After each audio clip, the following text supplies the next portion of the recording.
Hi guys! So as you can see guys, may 45 pesos ako na balance. So, start making money tayo ngayon para makapag-withdraw na tayo. Kasi 50 pesos yung minimum withdraw dito sa Yopars. So, manunod lang tayo ng 40 seconds na video. Apat na best time na yan. Nakanood na kasi ako ng isa kanina. So, mag-withdraw ako sa isa ko naman.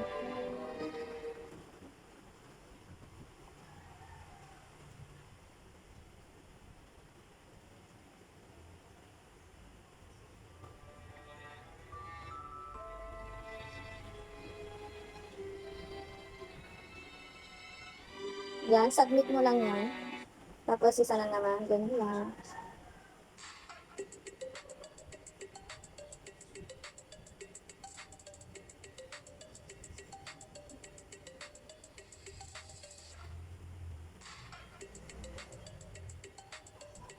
Ayan, nakapag-withdraw na ako sa isa kong account guys. Tapos dito after naman.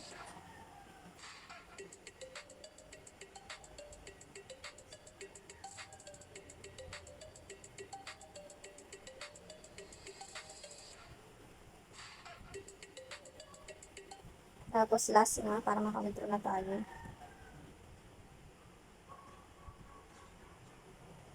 If both front wheels get stuck in fresh snow or mud, you may need to turn off both traction control, also known as track, and the vehicle stability control, VSC, so you can rock the vehicle to free it. To turn track off, simply push and release the VSC off button. The track off indicator light should come on. Push the button again to turn it back on. Push and hold the button for 3 seconds to turn off both track and VSC. The track off and VSC off indicators will appear. Push the switch again to turn the systems back on. After nyan guys, so completed na yung task ko, tapos nakamanood ng 40 seconds video kada isa. May 54 na ako. Tingnan natin kung may free spin ako, kung may nangyari.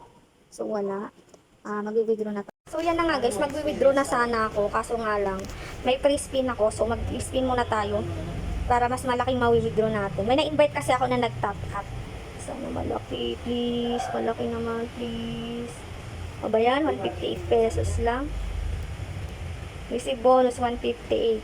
Ito pa lang mga nakukuha ko guys. Sabi niyo sa amin, Yan, may 213 na ako. So tapos ko na nga yung task ko na apat. Mag-withdraw na tayo ngayon ng 200.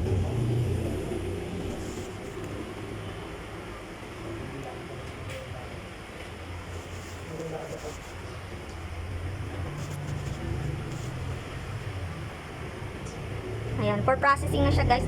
Wait na lang natin dumating yung ating withdraw. Tapos kanina yung isa kong account is dumating na rin yung aking withdraw na 50 pesos. So paying na paying pa rin talaga ito si Yopars, no? Ito na nga guys, you have received 200 pesos. So buong buo na 200 pesos yung dumating sa akin.